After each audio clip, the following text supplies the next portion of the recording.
Hello everyone. Hindu धर्म में अन्य एकादशियों के अपेक्षा रमा एकादशी को सबसे शुभ और महत्वपूर्ण एकादशी माना गया है। रमा एकादशी कार्तिक माह के कृष्ण पक्ष के 11वें दिन मनाई जाती है। यह कार्तिक कृष्ण एकादशी या रंभा एकादशी के अन्य नामों से भी लोकप्रिय है। यह व्रत भगवान विष्णु को समर्पित है। इस दिन भगवान विष्णु की पूजा करने से सभी पापों से मुक्ति मिलती है। इसके अलावा जीवन में आने वाली बाधाएं खत्म होती हैं और घर में सुख समृद्धि का वास बना रहता है। इस दिन भक्त भगवान विष्णु की पूजा करते हैं, व्रत रखते हैं और भजन कीर्तन करते हैं। रमा एकादशी एक पवित्र व्रत है। इस व्रत को करने से भगवान विष्णु की कृपा प्राप्त होती है और जीवन में सुख शांति आती है। पंचांग के अनुसार कार्तिक माह के कृष्ण पक्ष की एकादशी तिथि 27 अक्टूबर दिन रविवार को सुबह 5:23 पर शुरू होगी। वहीं इस तिथि का समापन 28 अक्टूबर को सुबह 7:50 पर होगा। तो उदया तिथि के अनुसार रमा एकादशी का व्रत 28 अक्टूबर सोमवार के दिन किया जाएगा और रमा एकादशी के अगले दिन यानी 29 अक्टूबर को सुबह 6:31 से लेकर 10:31 तक इसका पारण किया जा सकता है। रमा एकादशी के दिन सुबह जल्दी उठकर स्नान कर साफ कपड़े धारण करें, फिर घर के मंदिर की साफ सफाई करें और एक चौकी पर लाल रंग का कपड़ा बिछाएं। चौकी पर दीपक जलाएं और विष्णु भगवान की प्रतिमा स्थापित करें। भगवान विष्णु की मूर्ति को गंगा जल से अभिषेक करें। श्री हरि को पुष्प, फल और तुलसी दल अर्पित करने के बाद व्रत का संकल्प लें।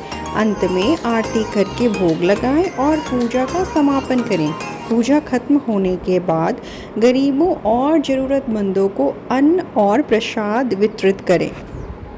अब हम जानेंगे कि रमा एकादशी की कथा क्या है।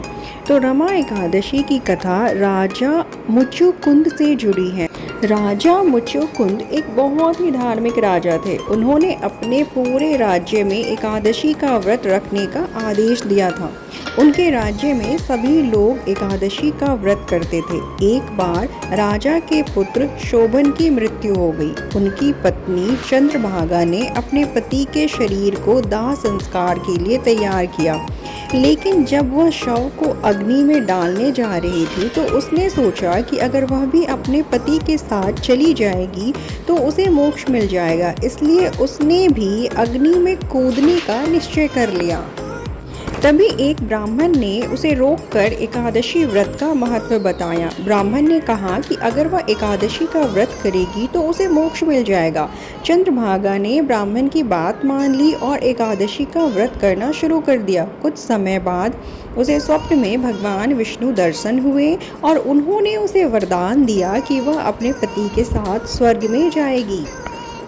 मान्यता है कि रमा एकादशी का व्रत करने से भगवान विष्णु की कृपा से लोगों के सभी पापों का नाश होता है और मोक्ष की प्राप्ति होती है। यह व्रत मन को शांत करता है और आध्यात्मिक विकास में मदद करता है। साथ ही इस व्रत को करने से जीवन में सुख समृद्धि आती है। रमा एकादशी का व्रत रखने से साधक के जीवन में खुशियों का वास होता है। इसके अलावा पैसों की कमी और पापों से छुटकारा मिलता है। अब हम जानेंगे कि हमें एकादशी व्रत के दिन चावल क्यों नहीं खाना चाहिए।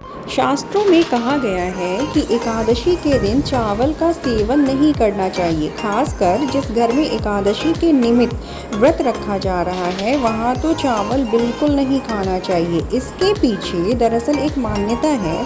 कहा जाता है कि एकादशी के दिन चावल को जीव के बराबर माना जाता है। इसके पीछे की कथा है कि एक बार ऋषि मेधा ने गलती से अपने यज्ञ में आए हुए एक भिक्षु का अपमान कर दिया। इससे माँ दुर्गा उनसे नाराज हो गई। माँ दुर्गा को मनाने के लिए ऋषि मेधा ने अपने शरीर का त्याग कर दिया और उनका शरीर जमीन में धंस गया। इससे प्रसन्न होकर माँ दुर्गा ने वरदान दिया कि उस जमीन पर आगे अन्न उगेगा। एकादशी के दिन उसी जगह पर धान उगा और इसलिए चावल को एकादशी के दिन जीव के तुल्य माना जाता है। इसलिए एकादशी के दिन चावल खाना निषेध बताया गया है। एकादशी तिथि पर भगवान विष्णु की विधिवत पूजा करनी चाहिए। इस दिन निर्जला व्रत किया जाता है। इस दिन सुबह नहा धोकर भगवान की पूजा का संकल्प लें और पूजा के बाद जल से भरे कलश का दान करना पुण्यकारी माना जाता है। इस दिन जातक को भजन कीर्तन में मन लगाना चाहिए। अपनी सामर्थ्य के अनुसार जल, वस्त्र, पानी का घड़ा, पंखा, आसन और फल का दान करने पर जातक को मोक्ष के बराबर फल मिलने की बात की गई है। तो इस दिन चावल या आटे का ना तो सेवन करना चाहिए और ना ही दान करना चाहिए।